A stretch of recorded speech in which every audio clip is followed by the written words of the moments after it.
Bismillahirrahmanirrahim. Assalamualaikum warahmatullahi wabarakatuh.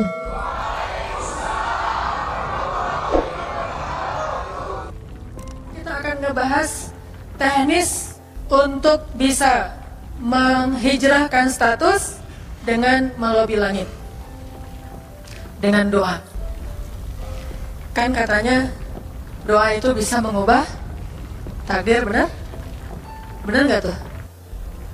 Allah yang mengubah takdir dengan doa. Jadi bukan doa mengubah takdir, tapi Allah mengubah takdir dengan doa. Dan takdir itu bisa dirubah-rubah. Suka-suka Allah dong. Orang Allah yang nulis takdir, yamhullahu ma yasha'u wa yuthbit, kata Allah. Allah bisa menghapus apa yang Dia tulis dan bisa menetapkan. Jadi nggak usah pesimis, nggak usah putus asa dulu. Wah, kayaknya memang takdirnya nggak bisa, orang yang jahat kayak saya, yang pernah punya masa lalu yang kelam, menikah dengan akhwat yang hafizah dari pesantren apa gitu, kan kayaknya takdirnya nggak. Wal hafizin, wal hafizat, gimana sih? Wal hafizin, gimana sih ayatnya? Saya jadi lupa. Orang yang soleh, orang yang menjaga diri dengan orang yang menjaga diri, orang yang soleh dengan orang yang soleh. At-thayyibin lit-thayyibat, maaf, at-thayyibin lit-thayyibat. Orang yang baik ketemu orang yang baik. Tapi kan saya mah orangnya udah keburu nggak baik duluan. Sekarang lagi belajar jadi orang baik tapi belum baik-baik amat. Sedangkan dia mah udah terpelihara dari dulu. Kayaknya kita mah nggak sekufu, nggak selevel, beda dunia. Yang satu dunia putih, satu dunia hitam. Ini gimana nih, nggak ketemu nih. Takdirnya mungkin kita emang nggak layak untuk dia. Tetapi dengan doa Allah Subhanahu Wa Taala berkuasa untuk mengganti takdir. Makanya malam ini kita akan belajar tentang bagaimana menggunakan jalur langit untuk bisa mendapatkan hajat kita, baik menikah, dapat kerjaan, punya anak, dan keajaiban-keajaiban lain yang bisa kita dapatkan kalau kita tahu cara menggunakan jalur langit. Sebelum kita masuk materi itu, yuk kita tilawah bareng-bareng ayat yang standar lah tentang doa. Udah pada tahu kan? Silahkan dibuka. Ayat apa? Surat Al-Baqarah ayat 186. Itu standar banget kalau bab doa. Surat Al-Baqarah ayat 186.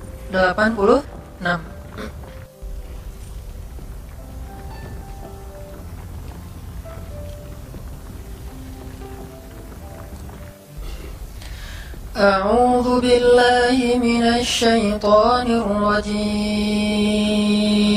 Enggak?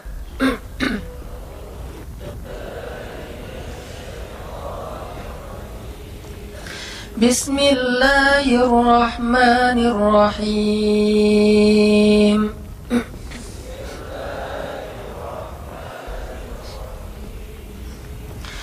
Wa idza sa'alaka 'ibadi 'anni fa inni qarib.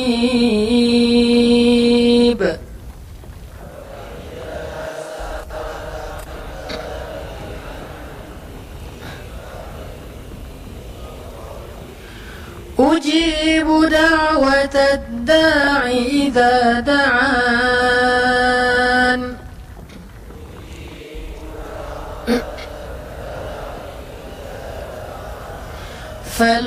فليستجيبوا لي وليؤمنوا بي لعلهم يرشدون.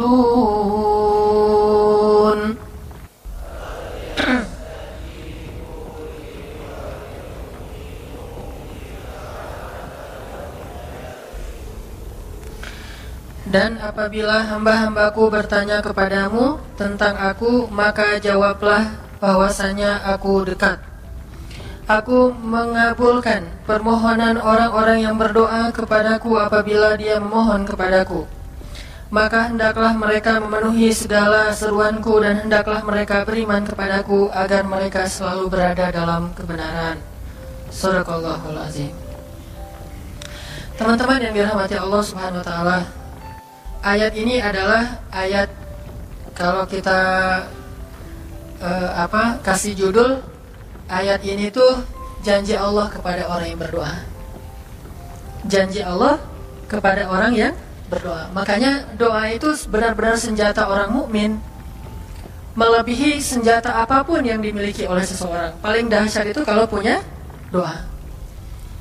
Jadi kalau orang yakin kepada Allah, maka dan keyakinan dia kepada Allah lebih besar daripada keyakinan dia kepada apapun, maka selama dia masih bisa berdoa kepada Allah, dia tenang. Ada masalah dikit, oh Ilahi. Ada masalah dikit, Ilahi. Ada masalah dikit, Rabbi. Terus saja. Ada masalah sepele apapun, minta ke Allah. Ada masalah apapun, minta ke Allah. Dan kata Nabi, janganlah kalian menjadi lemah dalam berdoa, karena sesungguhnya tidak akan binasa seseorang selama dia masih berdoa kepada Allah. Itu hadis Nabi dari Aisyah. Janganlah kalian menjadi lemah dalam berdoa, artinya jadi pundung, jadi putus asa dalam berdoa, karena tidak akan binasa seseorang selama dia masih berdoa kepada Allah Subhanahu wa Ta'ala. Jadi kalau kita masih terus mengharap dan meminta kepada Allah, kita nggak akan binasa, kita nggak akan kalah, kita nggak akan rugi. Dan kata para ulama, segala sesuatu di dunia ini akan pergi dan tidak kembali. Ini clue penting nih, bisa dicatat. Segala sesuatu di dunia ini akan pergi dan tidak akan kembali kecuali doa. Dia pergi dan dia pasti akan kembali. Segala sesuatu kalau udah pergi di dunia ini nggak akan kembali lagi. Kalau pergi di sini maksudnya pergi kepada Allah. Tapi kalau doa pergi ke Allah, dia pasti akan balik lagi kepada yang meminta. Satu-satunya yang pergi ke Allah dan kembali di dunia ini hanyalah doa. Makanya ayat ini kalau kita kasih judul adalah janji Allah kepada hambanya yang berdoa. Allah berjanji, apa kata Allah? Inni qaribun. Aku itu dekat. Maksudnya nggak mungkin aku nggak dengar doa kalian. Begitu kita berdoa, kita pikir, Allah dengar gak ya? Jangan-jangan kok doa saya belum diijabah, kayaknya Allah gak dengar yang kemarin, saya harus keraskan lagi suara saya. Enggak, ini qarib, arti ini qarib, aku itu dengar banget apa yang kamu ucapkan. Gak usah diucapkan, di dalam hati aja Allah udah dengar. Siapa yang pernah berdoa di dalam hati terus langsung Allah ijabah? Rasulullah. Coba teman-teman buka awal juz kedua, ayat surat Al-Baqarah ayat 144. Itu gara-gara Nabi ada harapan di dalam hati tapi nggak berani ngomong gitu ke Allah, cuma dipendam di dalam hati doang. Tapi langsung diijabah oleh Allah. Ayat surat Al-Baqarah ayat 144. Allah berfirman, "Qad nara taqalluba wajhika fis samaa فلنولينك قبلة ترضاها فول وجهك شطر المسجد الحرام وحيث ما كنتم فولوا وجوهكم شطره وإن الذين أوتوا الكتاب ليعلمون أنه الحق من ربهم وما الله بغافل عما يعملون." Jadi ceritanya, orang Yahudi suka menghina kaum muslimin gara-gara orang Islam kalau sholat waktu itu masih menghadap ke Al-Aqsa, Palestina. Jadi kata orang Yahudi itu, lihat orang Islam mah fake, suka niru. Kita sholat menghadap Al-Aqsa, mereka sholat menghadap Al-Aqsa. Berarti agama mereka itu adalah agama yang meniru agama kita, nggak original. Sering diperolok-olok, setiap kaum muslimin sholat dihina sama mereka. Akhirnya Nabi ngerasa sedih. Wah, gimana ya caranya? Sehingga setiap sore Nabi berdiri di suatu bukit, kemudian lihat ke langit. Cuma nggak ngomong, gini aja ke langit. Membatin. Bayangin, pernah nggak teman-teman membatin ke Allah? Ini harus kita coba lakukan. Belajar membatin kepada Allah. Itu romantis banget. Jadi duduk sendiri, Allah, ngomong gitu dalam hati. Dan yakinlah ini korek Allah tuh dengerin. Jangan pikir saya kayak ngomong sendiri, kayak orang kurang waras. Enggak, Allah itu mendengar. Jadi kita batin aja sama Allah, ngomong dalam hati, ya Allah, saya tuh lagi gini, ada masalah. Ngomong dalam hati kita, please Allah, please, gitu ya. Nah, Itu kalau kita membatin, inni qaribun wa asirru qaulakum aw ijharu bih innahu alimun bidzatis sudur. Jadi Nabi nggak enak mau ngomong, ya Allah tolong dong pindahin kiblat dari Masjidil Aqsa ke Masjidil Haram. Soalnya daripada dikata-katain melulu sama orang Yahudi, mau ngomong kayak gitu tuh nggak enak sama Allah. Malu Rasul ke Allah. Masa kiblat aja minta dipindahin. Akhirnya Nabi cuma ngeliat ke langit aja tiap hari.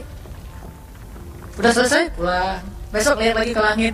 Turunlah ayat ini. Sesungguhnya kami telah melihat bagaimana kamu selalu menengadahkan wajahmu ke langit. Maka kami palingkan kiblat ke arah yang kamu sukai. Coba lihat. Turun wahyu untuk merespon doa Nabi yang bahkan belum diverbalkan, belum diucapkan dengan kata-kata, tapi Allah udah ngerespon. Ini kan keajaiban doa nih. Cuman kita seringnya ngerasa udah minta berkali-kali kok gak dikasih-kasih. Kita belajar sekarang. Rasul gak usah minta pakai verbal, cuman membatin doang dalam hati, Allah udah ngasih. Pernah gak teman-teman ngerasa kayak gitu? Ada kepengen sesuatu, tiba-tiba terwujud. Pernah kan? Tapi kepengennya yang baik-baik. Pengen misalnya, aduh saya pengen banget umroh, cuman mau ngomong kayak gitu mah, saya mah orangnya kayaknya nggak mungkin bisa umroh kalau ngandalin harta. Orangnya nggak mampu, kerjanya juga pas-pasan, gimana mau umroh, untuk makan aja susah. Tapi pengen banget dalam hati kita. Dan itu rindunya tuh rindu banget. Setiap kali ngelihat video atau tayangan di TV tentang umroh dan haji, menitikkan air mata, saking kangennya ke Baitullah. Allah tahu itu dalam hati kita. Tiba-tiba ada jalan. Ada aja jalannya. Dan bisa dikasih sedekah, bisa juga hadiah, bisa juga door prize, bisa juga macam-macam. Pokoknya ada jalan aja, tiba-tiba bisa umroh. Dan saya sering banget membawa orang umroh. Di antara jamaah itu selalu ada 1 atau 2 orang yang umrohnya itu miracle, keajaiban dari Allah. Ketika saya cari tahu alasannya apa, ternyata emang dia dari dulu pengen banget umroh, cuman nggak bisa ngandelin hartanya. Allah kasih jalan yang lain. Bukankah Allah itu memampukan yang diundang, bukan mengundang yang mampu? Kan itu yang sering kita dengar kan? Allah tidak mengundang yang mampu, tetapi memampukan yang diundang. Kalau udah Allah undang, pasti mampu. Kalau Allah nggak undang, walaupun dia mampu nggak akan bisa. Jadi Allah bukan mengundang yang mampu, tetapi memampukan yang diundang. Sehingga kita kalau hati kita kayaknya pantas diundang, Allah undang tuh. Begitu juga dalam urusan rezeki. Aduh saya pengen kerjaan yang kerjaannya itu lebih halal, lebih nyaman, bisa sholat berjamaah tepat waktu, ada waktu juga buat keluarga, bisa juga berdakwah ke teman-teman. Akhirnya membatin kita itu karena kuat banget, Allah wujudkan. Ini artinya Allah qaribun, Allah maha dekat. Sehingga kalau kita pengen doa kita itu powerful, belajar dari as-siqah billah. Tips pertama adalah as-siqah billah. Percaya deh sama Allah. Percaya sama Allah. Jangan berdoa dengan ragu-ragu. Kayak kita datang kepada seseorang untuk minjam duit, tapi kita ragu, dia nih kayaknya orangnya susah kalau dipinjamin. Kalau minta dipinjamin gitu, ini saya lagi ada masalah dikit nih, boleh minta bantu nggak? Apa? Mana ya ngomongnya? Susah ngomongnya tuh, ragu-ragu gitu kan ya. Akhirnya kita ngomongnya tuh nggak enak, nggak nyaman, membuat dia juga ngasih ke kita juga ragu-ragu. Akhirnya nggak nyaman tuh hubungan kita sama dia. Tapi kalau kita yakin banget sama dia orangnya baik, kalaupun dia nggak ngasih dengan cara yang kita minta, kita yakin bahwa dia tuh pasti akan nolong kita. Sehingga kita akan curhat masalah kita itu dengan tulus, bahwa kita punya masalah kayak gini-gini, bukannya kita mau minta-minta, cuman sifat dari manusia itu saling tolong-menolong. Kita beritahu masalah kita, dan kita yakin dia pasti akan nolong kita. Kalau nggak bisa ngasih duit, dia akan minta tolong kepada orang lain yang mungkin bisa membantu kita. Dia akan ngasih link, dia akan memediasikan kita. Oh, aduh maaf ya, saya juga lagi sekarang lagi butuh uang, ini lagi nabung-nabung juga, sama kita mah lagi sama-sama pengen hijrah status. Cuman nih saya kenal ada teman nih yang dia alhamdulillah orangnya tuh suka banget bantu orang lain. Mungkin saya bisa merekomendasikan, saya bisa bantu kamu, ayo kita jalan bareng, ngomong sama temannya.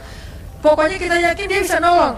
Nah kalau kita yakin, percaya sama Allah, Allah tuh gak butuh perantara. Allah bisa nolong kita dengan cara apapun. Walaupun takdirnya udah ditulis, kamu tuh gak akan punya istri sampai meninggal dunia. Ya Allah, masa gitu sih? Gak akan punya istri. Ya Allah, tapi gimana, masa saya mau hidup sendiri terus? Kamu gak akan punya istri, kata malaikat.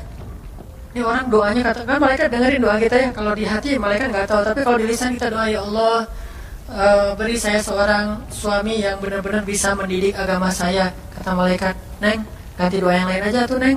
Itu mah takdirnya udah ditulis, Neng nggak akan punya suami. Kata malaikat.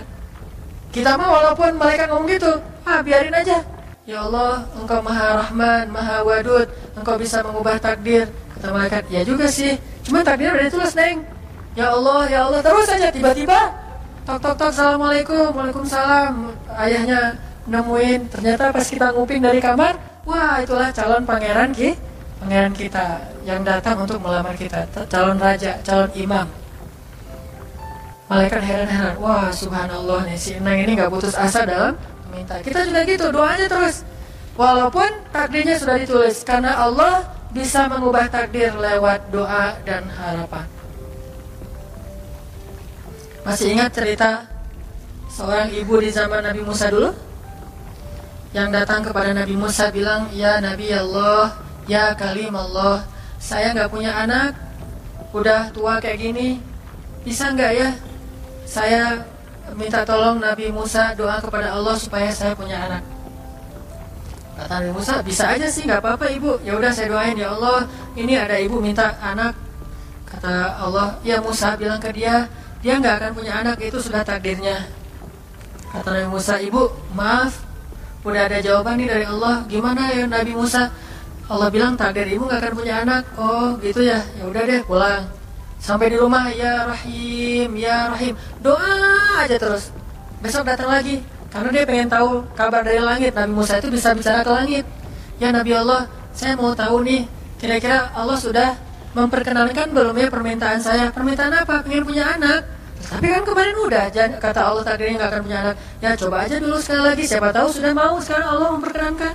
Wah ini benar-benar dia husnuzan sama Allah, sikoh, percaya sama Allah. Gak percaya kepada yang lain, percaya sama Allah aja.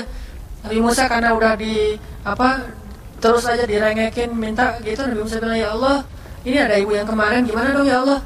Kata Nabi Musa, kata Allah, ya Musa, takdirnya dia gak akan punya anak. Bilang sama dia, ibu, udah terima aja takdir ibu gak akan punya anak. Oh iya, pulang lagi, ya Rahim, terus aja sepanjang malam, sepanjang hari doa, berhari-hari datang lagi kepada Nabi Musa.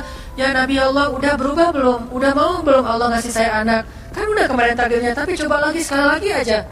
Nabi Musa minta lagi ke Allah, kata Allah masih yang sama, pulang lagi, gak datang-datang lagi ke Nabi Musa. Setelah beberapa bulan, datang-datang bawa bayi. Assalamualaikum, udah semangat sekarang, beda gitu ya. Kalau dulu, Assalamualaikum, melas gitu ya. Assalamualaikum, hai Nabi Musa. Kata ibu, hah? Ibu yang kemarin? Ya itu siapa? Anak saya. Hah? Anak ibu? Anak kandung maksudnya? Bukan nyuri?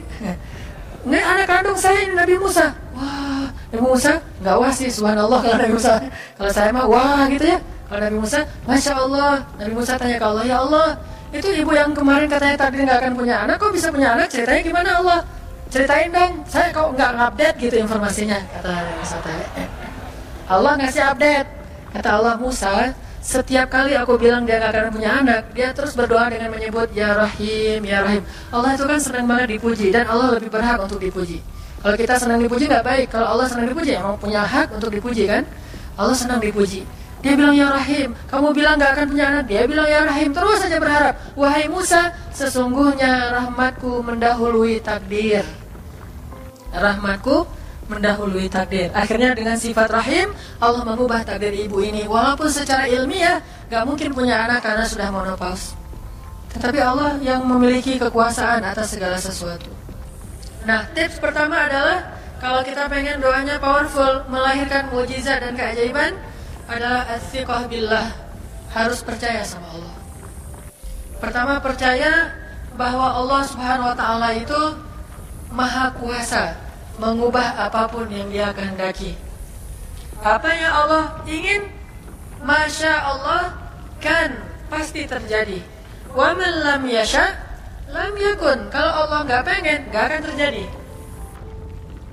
Jangan suuzon sama Allah terus bilang, nggak enak banyak minta, amal saya sedikit, mending saya beramal aja nggak usah banyak minta. Jangan memperlakukan Allah seperti kita memperlakukan makhluk.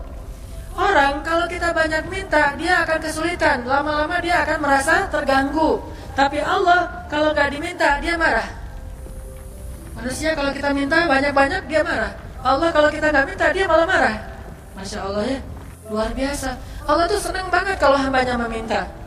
Sehingga di antara hamba yang paling Allah cintai, di antara hamba-hambanya, hamba yang paling banyak menengadahkan wajah dan telapak tangannya. Ilahi, ilahi, minta sama Allah. Allah tuh suka banget diminta. Orang yang suka meminta itu bahasa Arabnya awwahun. Inna Ibrahim la awwahun halim. Ibrahim itu hamba yang awwahun halimun. Awwah, halim. Halim itu artinya menahan amarah. Awwah, da'a. Da'a artinya banyak berdoa. Kalau da itu berdoa. Kalau da'a senang banget doa. Ada masalah dikit, ilahi, Robbi, ngadu aja ke Allah, manja gitu. Dan Allah tuh senang banget dengan hamba yang kayak gitu. Sehingga sampai Nabi mengatakan, mintalah kepada Allah walaupun cuman garam. Garam aja minta ke Allah. Sepele banget masalah kita. Ya Allah, mudah-mudahan nanti nggak macet ya. Minta sama Allah. Kok macet ya Allah? Ya biar kita sabar. Udah tahu jam macet, berangkatnya telat gitu ya. Jangan salahin Allah. Tapi minta, bilang, biasakan kita tuh komunikasi sama Allah dengan manja. Ya Allah, mudah-mudahan saya bisa jawab ujiannya. Udah belajar sih ya Allah, cuma nggak tahu kan semuanya di tanganmu. Minta ke Allah, Bismillahirrahmanirrahim, makan ya Allah, ini rezeki darimu, makasih ya, makan. Kalau bahasa lainnya makasih, alhamdulillah, alhamdulillahilladzi at'amani hada wa razaqanihi min ghairi haulin minni wala quwwah. Hafal tuh? Kalau nggak hafal, udah aja Bismillah lah, alhamdulillah gitu. Bismillah ya Allah, masya Allah ini rezeki darimu. Udah selesai makan, udah sendawa gitu. Alhamdulillah, Allah baik banget. Ngomong sama Allah, sering-sering komunikasi sama Allah. Dan Allah itu wa huwa ma'akum aina ma kuntum. Dia bersama kalian dimanapun kalian berada. Bersama ya, bukan ada. Kalau ada itu beda. Allah di mana-mana itu beda. Tapi Allah bersama kalian itu artinya Allah melihat, Allah mendengar, Allah menyaksikan, Allah mencatat, Allah maha menilai bersama kita. Kalau ada, dia bertempat. Sehingga nanti kalau ada anak bilang, "Mah, Allah di mana?" Allah ada di mana-mana, Dek. Tadi dia malah karena cerdas, kalau gitu di WC juga ada, kan nggak boleh kan? Ini jawaban yang keliru, kurang filsafat. Allah itu bukan ada di mana-mana. Allah bersama kita dimanapun kita berada. Itu beda. Kalau bersama, ma'iyah artinya Allah melihat, menyaksikan, mendengar, menghargai, dan terus memelihara dimanapun. Sehingga nggak usah khawatir bahwa ini mah nggak di masjid, nggak apa-apa. Selama bukan di tempat yang najis, seperti di kamar mandi atau di mana yang tempat-tempat yang nggak boleh, kita itu mah nggak. Tapi yang di tempat yang umum, di pasar, di jalan, lagi di kendaraan, di dalam masjid, di luar masjid, Allah, ilahi, Rabbi. Kalau perlu lebih manja lagi, pakai irama dikit, Allah, gitu. Wah, kayak orang manggil temannya gitu. Atau kita miss call Allah dulu. Ya Allah, udah nggak ngomong apa-apa. Itu miss call. Miss call Allah. Ngapain miss call? Caper, kangen sama Allah. Allah, gitu lagi. Itu zikir kan? Allah, kata Allah, ada apa hambaku? Allah lagi, terus aja Allah di miss call berkali-kali. Pas Allah buka, wah 100 miss call, Allah 100 kali zikir. Udah 100 kali miss call, Allah yang telepon balik. Ada apa hambaku? Wah, ditelepon sama Allah. Lewat kejadian-kejadian hidup, tiba-tiba ada kejutan dari Allah. Langsung bilang sama Allah, thanks Allah. Kan romantis itu sama Allah. Jangan cuma sama cewek doang bilang thanks, segala macam bahasa-bahasa yang keren. Sama Allah juga harus keren. Tapi setelah thanks, alhamdulillah, karena itu yang paling baik.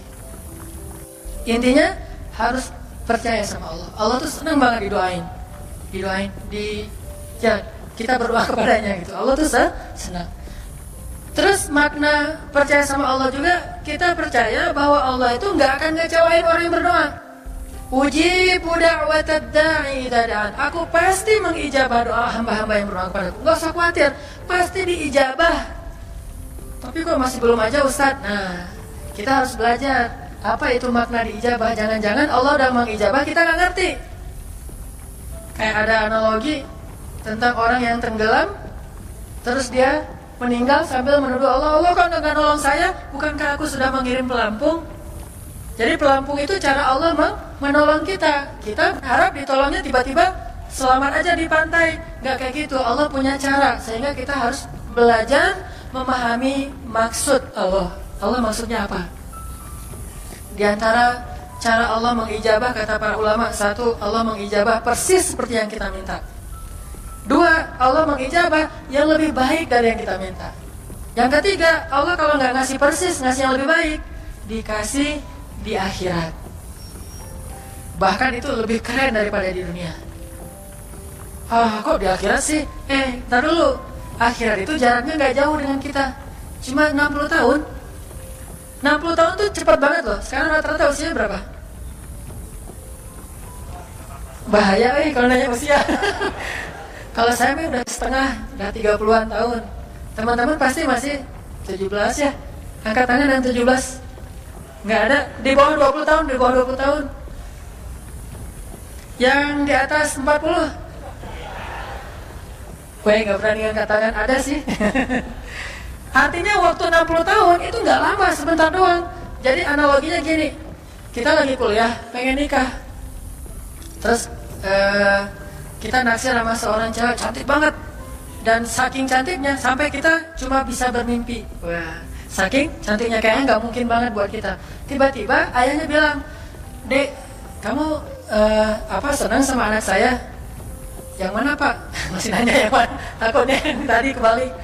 Ini yang lagi kuliah, yang namanya si Fulana misalnya.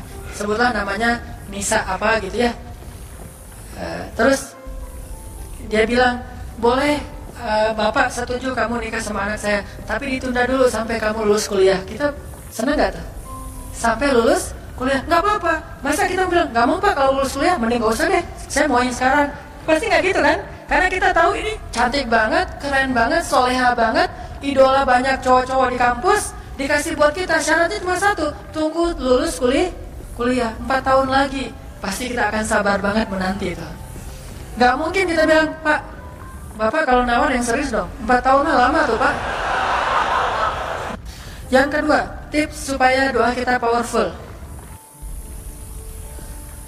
Kalau doa sama Allah itu yang romantis.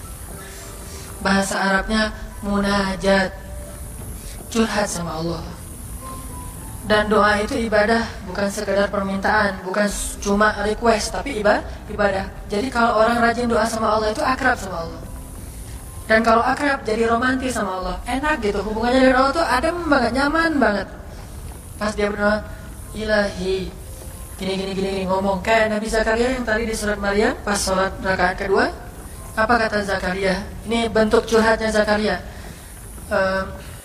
Qala rabbi inni wahana al-'azmu minni washta'ala ar-ra'su shayba wa lam akun bidu'aika rabbi syaqiyya. Nabi Zakaria doa romantis, suaranya pelan. Wadhkur fil kitab dzikru rahmati rabbika 'abdahu Zakaria idz nada rabbahu nidaan khafiyya. Zakaria tuh kalau doa tuh lirih banget suaranya, lembut banget. Jadi duduk sendiri, Ilahi ya Allah, bersenandung seperti Nabi Daud.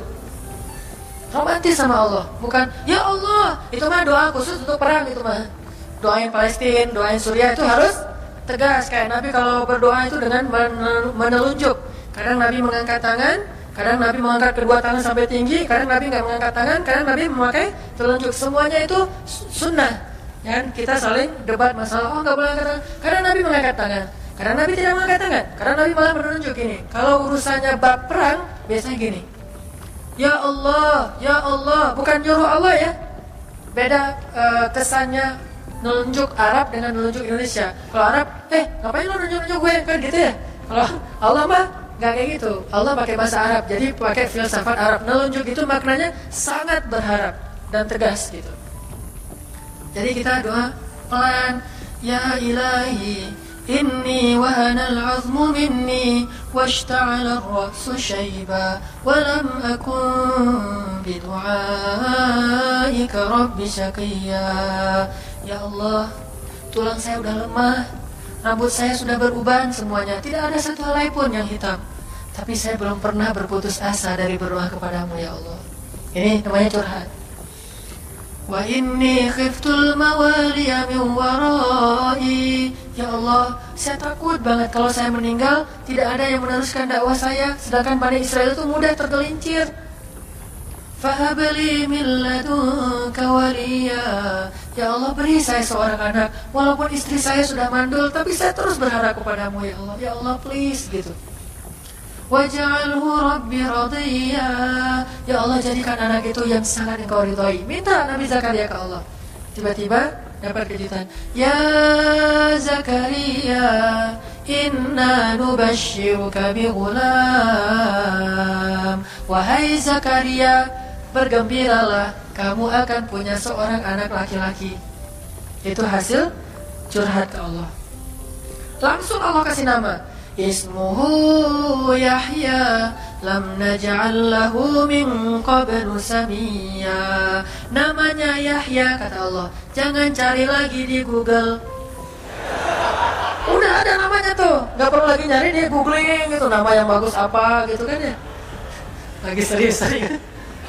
Ismuhu Yahya, itu sebaik-baik nama, namanya datang dari langit. Ismuhu Yahya lam naj'al lahu min qablu samiyya. Belum pernah ada anak sesoleh dia di muka bumi. Wah, ini first nih, anak paling soleh.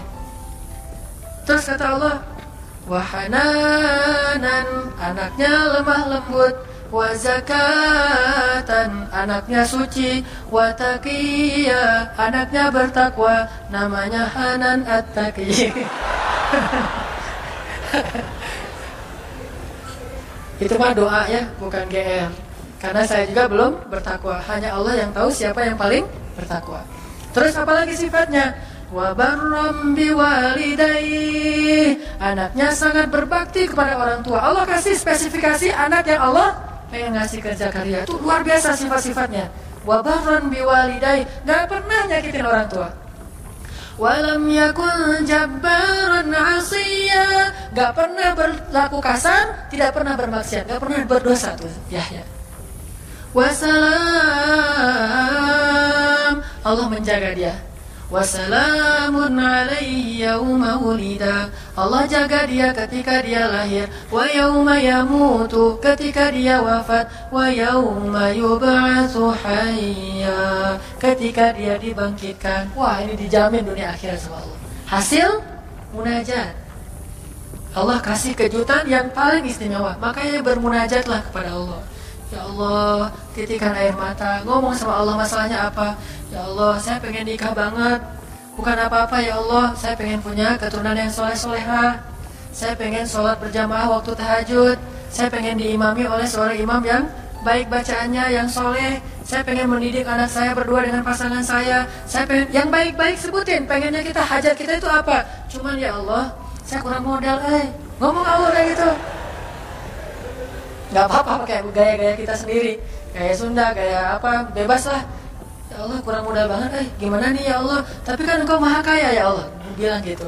Dan Allah akan mengatakan, lihat hambaku memujiku. Kan kayak kita bilang, Alhamdulillahirabbil alamin. Allah bilang, hambaku memujiku. Ar-Rahmanir-Rahim, hambaku mengagungkanku. Maliki yaumiddin, hambaku gimana sih hadisnya tuh? Kan gitu aja. Allah merespon setiap ucapan hambanya. Jadi kita bilang, tapi kan engkau maha kaya ya Allah. Oh iya benar, cuma saya belum juga nemu siapa calonnya ya Allah. Nah, tapi kan engkau maha tahu ya Allah. Oh iya, nanti Allah tiba-tiba dalam mimpi disebutin gitu. Wah, jelas spesifikasinya, wajahnya kayak gini, senyum-senyum ke kita di dalam mimpi gitu ya.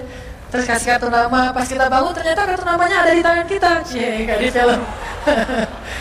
Bisa gitu. Tiba-tiba ke-save di HP kita ada nama yang saya perasaan nggak pernah nge-save nomor ini deh. Malaikat yang nge-save. Itu semuanya mukjizat dari Allah. Nggak usah khawatir. Allah punya cara. Tadi mah walaupun hari, tapi sebetulnya pesannya adalah Allah itu punya banyak cara untuk menolong hambanya. Tidak usah kita atur gimana caranya. Bukan kita yang mengatur caranya, kita hanya bermohon kepada Allah. Allah yang punya sekian banyak cara. Allah bisa pakai cara ilmiah, bisa cara yang tidak ilmiah, bisa cara yang berlawanan dengan ilmiah. Ilmiah itu kan ciptaan Allah. Jadi jangan mengukur dengan logika kita, tapi mengikhtiar dengan logika kita harus. Kalau ikhtiar harus ilmiah, tapi kalau iman gak perlu ilmiah. Sakit, ikhtiarnya ke dokter, tapi yakinnya gak boleh yakin sama dokter. Ikhtiarnya seilmiah mungkin, tapi imannya gak boleh ilmiah, rabbaniyah. Allah berkuasa dengan ilmiah, tanpa ilmiah bertentangan dengan ilmiah. Allah bisa menciptakan seseorang dari ayah dan ibunya, bisa tanpa ayah tapi punya ibu doang seperti Isa. Atau bisa gak punya ayah, gak punya ibu seperti Adam. Allah bisa menciptakan onta dari induknya, bisa keluar dari batu seperti untanya Nabi Soleh. Allah Maha Kuasa, makhluk tidak kuasa. Minta sama Allah dengan harapan-harapan yang indah, munajat. Ini sekarang coba kita dengar bagaimana munajatnya Nabi ketika pulang dari Taif. Nabi itu kan sedih banget pulang dari Taif. Luar biasa dihinanya oleh orang-orang Taif. Di antara penghinaan orang Taif yang masih terekam oleh sejarah itu, orang Taif mencemooh Nabi dengan mengatakan, emangnya benar kamu itu, emangnya benar Allah mengangkat kamu jadi Nabi? Itu dihina gitu. Muhammad, beneran gitu Allah mengangkat kamu jadi Nabi? Kayak gak ada orang lain, kata orang Taif. Terus ada lagi yang bilang, Muhammad, kalau kamu itu seorang Nabi, saya tidak berani ngomong sama kamu, nanti saya terkutuk. Tapi kalau kamu bukan Nabi, pendusta, ngapain juga saya ngomong sama kamu? Jadi mending gak usah ngomong aja, daripada ngomong dengan pendusta. Intinya dia gak mau ngomong sama Nabi, tapi meracau. Dia bilang, kalau kamu Nabi, kalau saya berdebat kamu, saya akan dikutuk. Kalau kamu bukan Nabi, berarti kamu pendusta. Ngapain juga saya berdebat sama kamu, menghina. Ada yang bilang, wahai Muhammad, pergi kamu, jangan dekat-dekat dengan kampung kami. Disuruh anak kecil mengusir Nabi. Bayangin, bagi orang semulia Rasulullah diusir oleh anak kecil, dikejar-kejar pakai batu kerikil, dilemparin, itu luar biasa, berat banget perasaan beliau. Sama anak kecil, sama perempuan, sama budak-budak. Yang laki-lakinya tuh hanya bersorak di belakang. Perempuannya, bagi orang Arab, dihina oleh perempuan, itu luar biasa penghinaannya. Makanya di Mesir, pengalaman saya ketika di Mesir, orang Mesir itu paling takut sama cewek. Di pasar kalau ada ibu-ibu yang belanja, Mang, bungkusin yang ini, dibungkusin. Nggak jadi deh, yang itu aja. Bungkus lagi. Kayaknya nggak jadi yang itu aja. Sampai 3 kali, si emangnya nggak boleh marah. Kenapa? Cewek. Itu di Mesir tuh. Kalau di kita, wah, udah habis itu. Nggak usah cewek yang sebaya, ibu-ibu aja bisa dihina di kita kan ya, nggak menghormati orang tua. Kalau di Mesir, perempuan apalagi yang udah usia orang tua itu sangat dimuliakan. Naik bus gitu, ada ibu-ibu orang Mesir kan gede-gede tuh, naik bus, dia naik bus aja, naik damri itu susah. Akhirnya barang-barangnya pada diambil sama orang-orang di dalam, dia naik sendiri. Bismillah, masya Allah, gitu-gitu orang Mesir teh kalau naik damri. Pas udah di atas, semua orang berdiri mempersilahkan dia pilih tempat duduk yang mana. Itu budaya yang mungkin di Singapura juga, pas saya ke Singapura kayak gitu. Tapi kok di Indonesia agak-agak jarang nih. Sering ada laki-laki muda duduk di halte atau di mana tempat-tempat umum, sementara di sebelahnya ada ibu-ibu yang gendong anaknya, tapi nggak ada tempat duduk. Di mana rasa malu dan rasa penghargaan terhadap perempuan. Makanya kalau sampai seorang ribut dengan perempuan di tempat umum, itu di Mesir aib banget. Jadi kalau kita ramai sama seorang cewek atau seorang ibu-ibu di tempat umum, pasti orang-orang Mesir akan marahin kita, nggak marahin dia, walaupun dia yang salah. Aib kata orang Mesir. Aib jangan kayak gitu, aib jangan kayak gitu. Tapi kalau kita berantemnya sesama laki-laki, dia akan bilang sallu ala nabi, salawatlah kepada nabi. Kayak gitu cara mendamaikan pertengkaran di Mesir. Dan menurut survei kecil-kecilan saya, orang Mesir itu paling sering bertengkar di bus kalau lagi bulan puasa, lapar soalnya. Itu sering banget, asal bulan puasa ramai di bus. Orang Mesir kan suaranya kencang ya, kayak singa gitu. Ramai di sama 2 orang. Akhirnya yang lain bilang sallu ala nabi, langsung sallallahu alaihi wasallam lagi. Tapi dia sempat salawat dulu. Kalau di kita kan apaan sih, nggak ada hubungannya juga, nggak nyambung, keles gitu. Kalau di Mesir mereka paham, kalau dibilang nabi langsung mereka menghargai sallallahu alaihi wasallam, terus marah lagi. Ya amin, sallu ala nabi sallallahu alaihi wasallam lagi. Kadang-kadang saking marahnya selalu ala nabinya sambil marah-marah. Sallallahu alaihi wasallam saya bilang juga. Jadi sampai ada yang bertengkar dua orang disikapin dengan bijak. Orang Mesir kalau marah tuh suka bilang keledai. Ya Ahmad, wahai keledai gitu. Terus yang orang bijak ini kayaknya educated dosen gitu, kayaknya dia bilang, namanya ada keledai selain engkau di sini. Terus dia bilang, nggak ada. Ada. Apapun jawabannya salah. Namanya ada keledai selain kamu di sini. Kalau dia bilang nggak ada, berarti emang kamu sendiri. Kalau dia bilang ada, berarti kamu juga keledai. Cerdas ya, luar biasa nih di Mesir. Saya dapat banyak luar biasa pengalaman. Intinya apa? Perempuan yang mengusir Nabi di Taif, perempuan, anak-anak, budak. Coba gimana perasaan Nabi? Itu benar-benar nelangsa banget, sedih banget begitu turun dari Taif. Nabi SAW kemudian istirahat, habis dikejar-kejar dari pagi sampai sore di kebun kurma. Nabi lagi istirahat, terus Nabi berdoa. Nih doanya saya bacain ya. Wahai Robku, kepada engkaulah aku adukan kelemahan tenagaku dan kekurangan daya upayaku. Wahai Robku, engkaulah yang maha rahim, engkaulah pelindung orang-orang yang lemah, engkaulah penciptaku. Kepada engkau aku berserah diri ya Allah. Kepada musuh, kepada siapa engkau akan menyerahkanku ya Allah? Kepada musuh yang akan mencelakaiku, atau kepada keluarga yang akan membantu urusanku. Tapi apapun itu, tidak ada keberatan bagiku, asal engkau tidak marah kepadaku. Mau diserahin ke musuh, gak apa-apa ya Allah. Mau diserahin kepada keluarga juga gak apa-apa, yang penting engkau gak marah ya Allah. Ini bahasa Nabi. Terus Nabi bilang,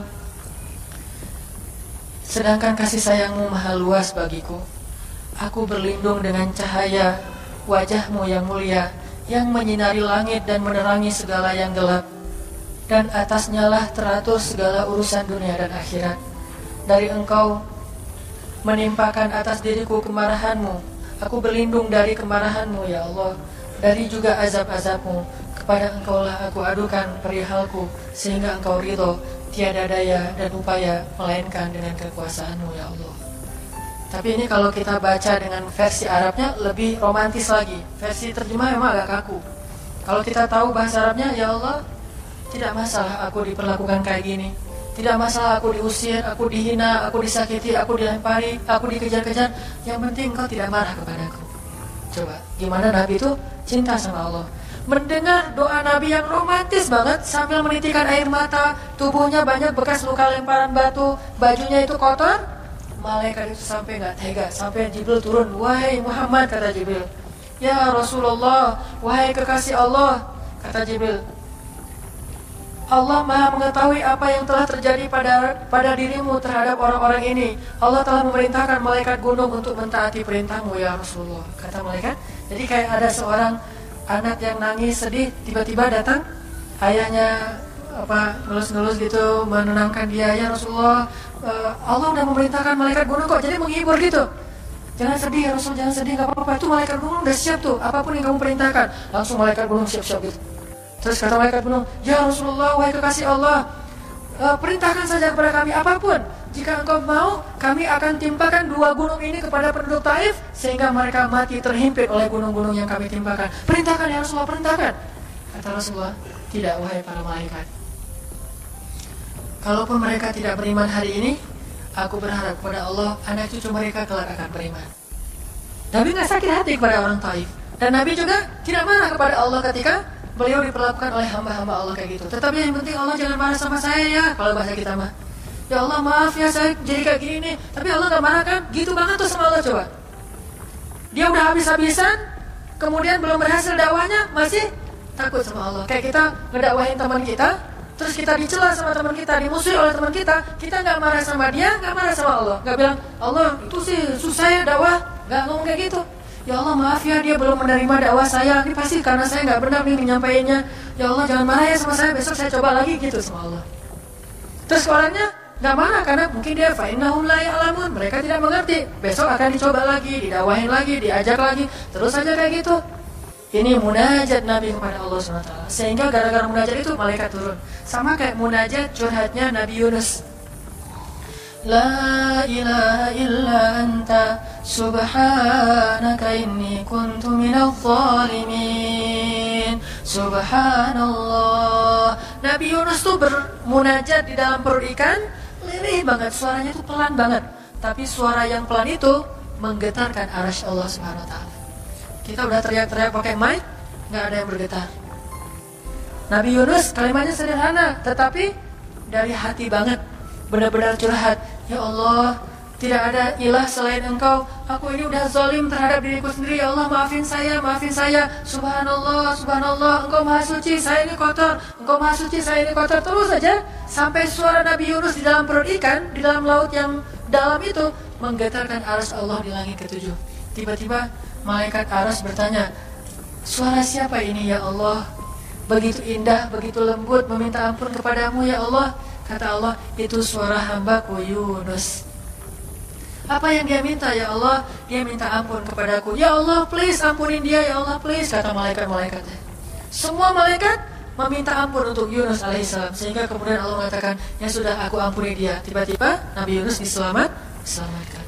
Curhat sama Allah. Kalau ada masalah, bilang ke Allah, apapun. Ya Allah, duduk sambil bersandar di pohon. Ya Allah, coba buka surat Al-Qasas. Gimana Nabi Musa itu suka curhat kepada Allah. Surat Al-Qasas, surat 28 ya. Ayat ini ya. Ayat 16 coba. Ketika Nabi Musa nggak sengaja bunuh orang Kipti, Egyptian. Rabbi, ini zalamtu nafsi, faghfirli ya Rabbi. Ya Rabbi, saya tuh udah zalim, maafin saya ya Allah, ampuni saya. Ada masalah dikit, ngomong ke Allah. Habis ada kesalahan, ngomong ke Allah. Terus dia bilang lagi, Rabbi, ayat 17, bima an'amta alayya falan akuna zahiran lil mujrimin. Ya Allah, janganlah Engkau jadikan aku termasuk orang-orang yang berdurhaka atau berbuat dosa. Udah. Terus ada masalah lagi. Nabi Musa diusir dari Mesir, dikejar-kejar sama tentara Firaun di ayat 21. Apa kata Musa? Rabbi, najjini minal qaumil zalimin. Ya Rabbi, selamatkan saya dari orang-orang yang zalim. Ngomong lagi ke Allah. Udah, Nabi Musa pergi sekarang. Kemana perginya? Dari Mesir ke Yordania, Madian kalau bahasa dulu. Pergi tuh. Begitu pergi ke Madian, bilang lagi ke ayat 22. Asa Rabbi ayyahdiyani sawa asabil. Mudah-mudahan Allah kasih saya jalannya. Ya Allah, tunjukin dong saya jalan harus kemana nih. Saya nggak tahu harus kemana larinya. Allah tunjukin. Jalan sampai ke Madian. Begitu udah selesai adegan menolong dua orang perempuan yang sedang memberi minuman ternak, Nabi Musa capek kan? Udah seharian jalan, kemudian kurang makanan, sendiri, nggak jelas negeri yang beliau tuju. Akhirnya beliau bersandar di sebuah pohon di ayat 24. Terus beliau mengatakan, Rabbi, ini lima anzalta ilayya min khairin faqir. Ya Allah, saya butuh banget kebaikan darimu ya Allah. Saya sekarang lapar, saya haus, saya nggak punya tempat tinggal. Saya sangat butuh kepada kebaikan darimu. Bilang ke Allah. Tiba-tiba habis doa kayak gitu, datanglah cewek itu dengan malu-malu kan. Ayat berikutnya, ternyata cewek itu adalah bakal jadi istri Musa. Jadi kalau ada apa-apa bilang ke Allah. Gak sengaja ngelihat Instagram, wah ada yang cantik, Rabbi, yang ini nih, yang saya gak sengaja gitu. Tapi jangan dikepoin ya, dan jangan terlalu lama ngelihatnya, sekilas saja. Atau minimal kalau nggak yang ini, yang kayak gini, ya Allah, ya Allah, gitu. Ngomong nanti ketika selesai sholat. Makanya banyak-banyak doa sama Allah. Dan yang romantis, yang lembut, banyak-banyak berzikir. Jadi sebelum doa itu tasbih dulu. Tasbihnya dengan bahasa yang kita nyaman. Subhanallah, subhanallah boleh. Atau dinyanyikan juga nggak masalah dengan suara yang baik. Bukankah Nabi menyuruh kita menghiasi Al-Quran itu dengan suara kita? Dan diantara isi Al-Quran adalah zikir. Kita bisa bilang Subhanallah, Subhanallah, Subhanallah. Coba kayak gitu malam hari sendiri. Pasti orang yang lewat dekat rumah kita bakalan lari gitu ya, kirain ada suara. Malam hari zikir di kos-kosan gitu, pada teman-teman pada kabur semuanya. Dikirain ada yang gentayangan. Subhanallah, Subhanallah, Subhanallah. Jadi kalau teman-teman bersiul, bersiullah dengan zikrullah, daripada kita bersiul dengan lagu-lagu yang misalnya hanya irama biasa kan ya. Saya udah gak hafal ya lagu-lagu terbaru. Yang dulu-dulu mah yang saya tahu paling kau hancurkan hatiku, hancurkan ya. Nah gitu aja bersiulnya di mobil, kau hancurkan hatiku. Mending kita Subhanallah, Subhanallah, Subhanallah, Subhanallah, Subhanallah, Subhanallah. Biasain aja bersiul dengan nama Allah. Itu namanya miskolin Allah. Sehingga nanti Allah akan lihat, wah ada hambaku nih menyebut-nyebut nama aku kan, di miskol tuh caper dulu. Nah gitu baru ya Allah, baru minta sama Allah. Jadi, kalau kita mau munajat, mau romantis, mau curhat sama Allah, sebut nama Allah, agungkan kebesaran Allah, berselawat kepada kekasih Allah, yaitu Rasulullah Shallallahu Alaihi Sayyidina Muhammad. Mau pakai Sayyidina mangga, nggak pakai Sayyidina mangga, yang penting jangan ribut bab Sayyidinanya. Mau doa aja, nggak ada tuh Sayyidina, ramai kan? Gak ingin berdoa deh, jadi debat kan ya? Komen, udah aja nggak masalah. Mau pakai Sayyidina mangga, nggak pakai Sayyidina juga nggak masalah, tergantung mazhab. Ada yang nyaman harus pakai Sayyidina karena saya cinta sama Rasulullah. Ada yang nyaman saya justru karena cinta sama Rasulullah nggak mau nambah-nambah kayak gimana Nabi mengucapkan aja, mangga. Yang penting salawat. Allahumma sholli ala Muhammad, Allahumma sholli ala Sayyidina Muhammad. Baru minta, ya Allah saya lagi ada masalah gini nih ya Allah, sebutin, curhat sama Allah. Dengan demikian doa kita akan diijabah insya Allah. Tapi ini baru berapa nih? Baru 2 ya. Ada beberapa tips untuk doa yang powerful, insya Allah ini akan kita lanjutkan pada pertemuan yang akan datang.